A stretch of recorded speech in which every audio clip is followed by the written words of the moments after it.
I'm Ashwin Sedkar, and you're listening to Help Me, I'm a Comedian, where we ask a comedian to share some pain from their life, an issue that you might be able to relate to, and then we walk through it with a therapist. I'm joined now by comedian Luke Rimmelswaan and psychologist Dr. Rachel Hannam from North Brisbane Psychologists. Hello to you both. Hi, Ashwin. Hello, how are you doing? I'm well, thanks, Luke. Can we start by hearing your story of pain? It all began when I was a younger fellow, and I had this realisation that anytime someone would come to me with an idea for an arts or comedy event or show, I would say yes to it without any consideration to the quality, how much time it would take up in my life. At some point I realised that I was doing, I think, 7 theatrical shows sort of back to back with no break. So I was rehearsing during the day, performing at night, and sort of working my day job in between and ditching all my uni classes. And at the end of this sort of 7-show run, I just kind of went, from now on, I'm going to ask questions. I'm going to say, how much are you going to pay me? All this sort of stuff. Always be super clear about it. And I'd only take on things that either paid or were fulfilling artistically or comedically. So anyway, the very first offer that comes in is a recommendation from a friend who'd already passed on a role and said, this guy is looking to do Cyrano de Bergerac. And I'm like, awesome, that's an amazing play. I'd love to do that. What's the deal? And he's like, he owns a muffin stand and he's never put on a show before. He's directing and he's written it himself. It's a whole new script. He's put his own bent on it, and I'm like, cool, I'm going to ask him some questions Here's my chance. before I start. So I go to him, when do we start? And he's like, tomorrow. And the show was literally, by an order of magnitude, the worst thing I've ever done, like spending 20 hours a week rehearsing it. When we finally get to do the show, no one turns up because it's terrible. It gets reviewed, which like never happened. So just a reviewer turned up. Just reviewers turned up to this show. And they're like the worst thing that's ever happened on Brisbane stage. And I'm like, I don't disagree with them. It was awful. What was awful about it?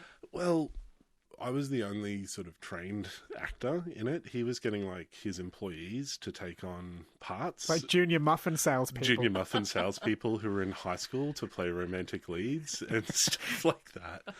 And like, he just had this real bee in his bonnet about proving something to an amateur theatre group in Canberra who never gave him his chance. And I'm like, they're not going to see this show. And the whole time I was like, you can pull out. You can pull out. You can walk away from this. And I never did. It was so bad that I had one of the reviewers apologise to me later for the review because they'd reviewed something else I'd done and given it a good review. And they just wanted to apologise for how bad it was because they're like, I now realise that it wasn't your fault. What stopped you from pulling out, Luke? The crippling responsibility. Because if I had pulled out of the show, they wouldn't have been able to do the show. Is your name permanently attached to this project on the internet? No, I don't think so. Like, there's enough of my early sketch comedy lying around that there's embarrassing things there anyway. The thing is, I always had this idea that I'll say no to things if there's not a good reason to do it. Yet, 15 years later, I still find myself saying yes to everything. What does that reveal, Rachel? Well, tell me if this is wrong, Luke, but it sounds like you have an over-functioning sense of responsibility for other people's feelings, well-being. I tend to use the phrase a crippling sense of responsibility for other people. This concept of being a utilitarian happiness pump where you put down your own things so much that you can make everyone else happy. And then the net happiness in the world is greater, so maybe it's good. But you use the adjective crippling, yes. Crippling sense of responsibility. And it's really not that uncommon. I see this quite a lot in my work. I've grappled with it in my own life in certain ways, you know. I think it's a survival strategy when we're growing up, you know, to try and make everybody happy, to keep the peace, to try and please other people. It kind of works sort of for a while until it doesn't. I think having empathy and care for other people is very important. Yeah. But you have to be able to draw boundaries around that so that when it's detrimentally affecting your life, you can say, no more of that. Yeah, and become more discerning. Find that line between where it, is driven by care, empathy, and a desire to contribute, and then become sort of people-pleasing and over-responsibility. Rachel, is this an issue where people want to change? Like, I'm like Luke, I say yes, I'm probably not super assertive about saying no. And you make plans to say no more often, but it's much easier said than done. Are you stuck with this tendency for life, or is there really something you can do about it? I think there's definitely things you can do about it, but it's quite common that people will have an experience that's very stressful. They might burn out or have, huge disappointment, and when they reflect, as you've done, Luke, on an incident in the past, they'll think, yeah, that's why this happened, because I didn't say no. I didn't draw a boundary where I wish I would have. And so that suffering kind of that we experience from not saying no is often what prompts us to reflect more on what we want for ourselves and to learn ways to say no. We can definitely do that. Has it reached a breaking point for you, Luke? Yeah, in some ways it has. I still say yes to more than I think I would like in general, but there's like certain responsibilities I've divested myself from. What have you kicked out recently? Like just sitting on boards for some non-profits and things like that, where they ended up taking up significant amounts of my life and time and emotional energy. And I did it because I care about the organisation and the people involved. And there is probably some sort of messiah complex in it as well, where you're like, if I don't do it, who can? And I'm like any other perfectly capable person who exists could do it. It doesn't have to be me. I'm trying, but I still occasionally just say yes as a reflex rather than as a considered point of view. What sort of things do you struggle to say no to, or where do you reflexively say yes? I think it's with helping other people's comedy projects or artistic projects and things like that. So, yeah, reflexively I always say yes, but then it's like, 27 hours of work later, you're like, and I've still got 27 hours of work to go. And what's the cost to you when this happens?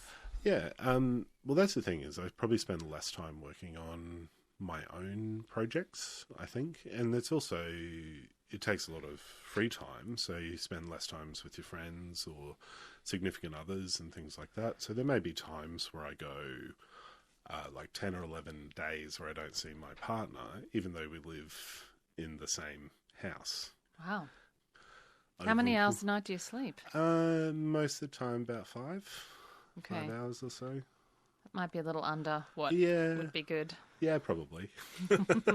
But where do you find time? You've got to cut time from somewhere. And there's 8 hours of sleep budget. That's just begging for some productivity gains.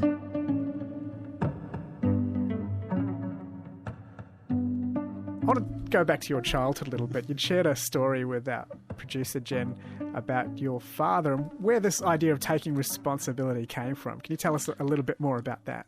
When I was about 14, my mum started doing a job where she worked at night time, so she couldn't sort of handle the cooking duties, and my dad worked long hours, so he never really cooked. And the first time we were sort of left to fend for ourselves, my dad started by putting mince in the pan, and I'm like, that's a good start, Dad, you're doing well.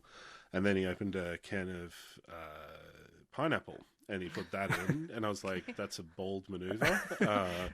Not sure how this is going to go. And then he went to the fridge and he went, oh, plum sauce. I really like plum sauce.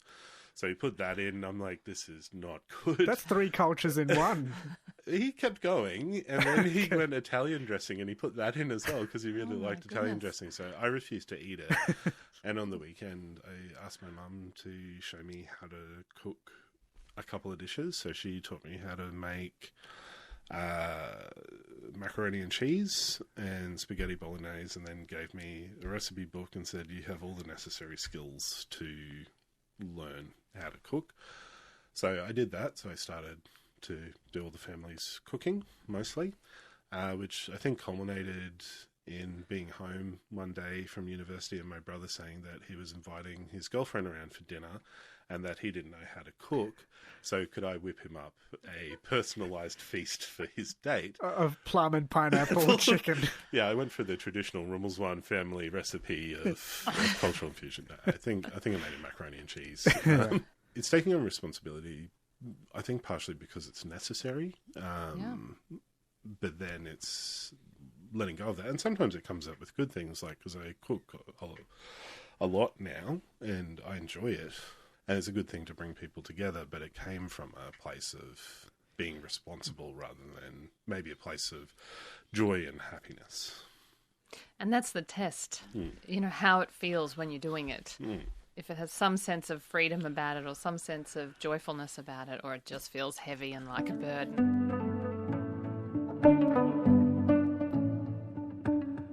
Rachel, what's a good way, from a therapist's point of view, of distinguishing what we should say yes and no to? Well, I think it goes back to that distinction made before. First of all, you've got to ask yourself, is it something that I do really want to do?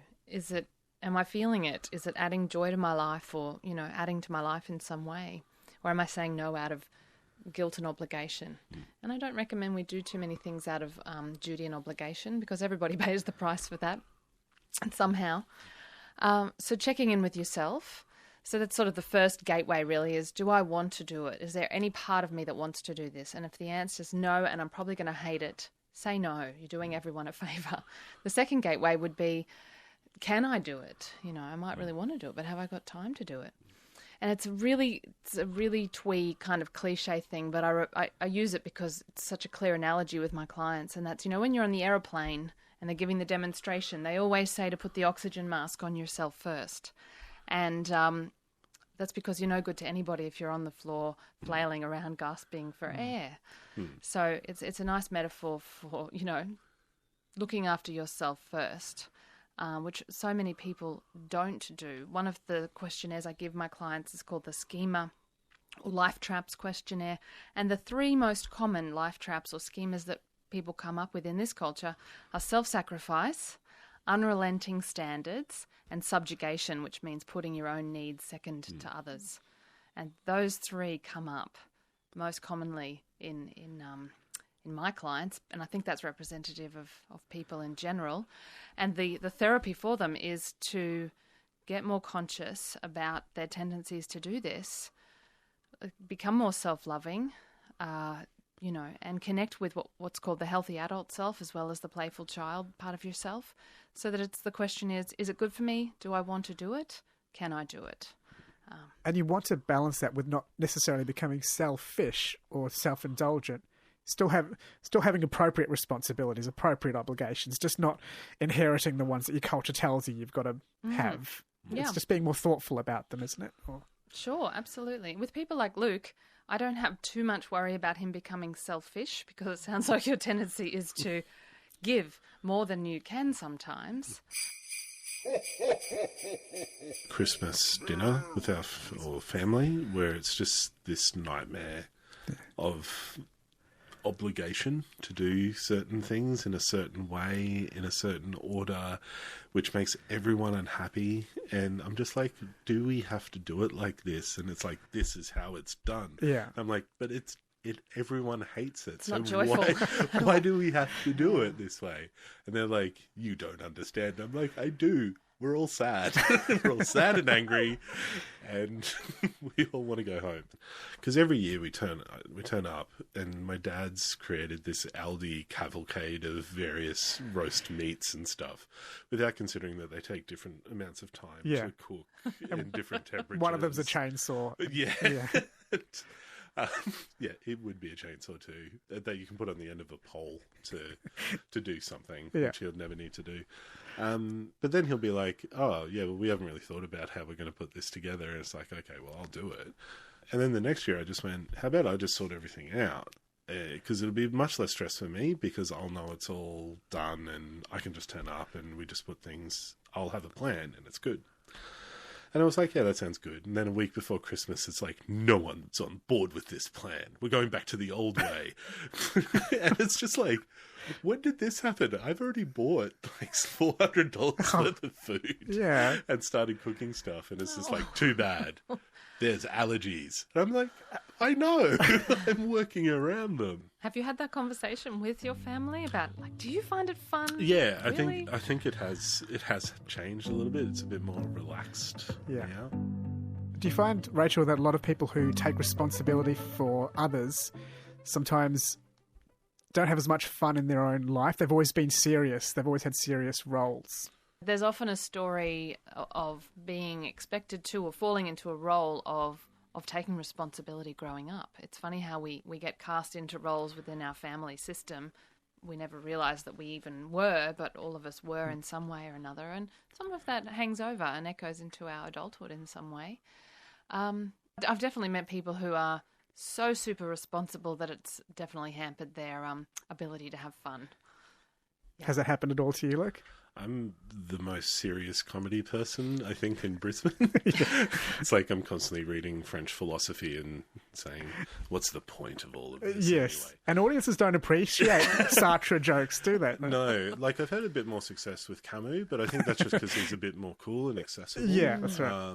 I'm not the idea of, I think what people think of as like, particularly impro people, like this idea that they're all very wacky, sort of crazy people, and it's like watching Robin Williams on a cocaine binge constantly. Whereas I'm pretty opposite of that in real life, but I still have fun, I think. What's your last memory of having fun? 1997. I went to a Beastie Boys concert. Yeah. You were reading Camus at the time. And telling people that, look, they're misogynistic now, but they'll realise it later, so it's okay. And they'll apologise openly about it. Psychologist Dr. Rachel Hannam from North Brisbane Psychologists and comedian Luke Rimmelswaan. Thanks for joining us.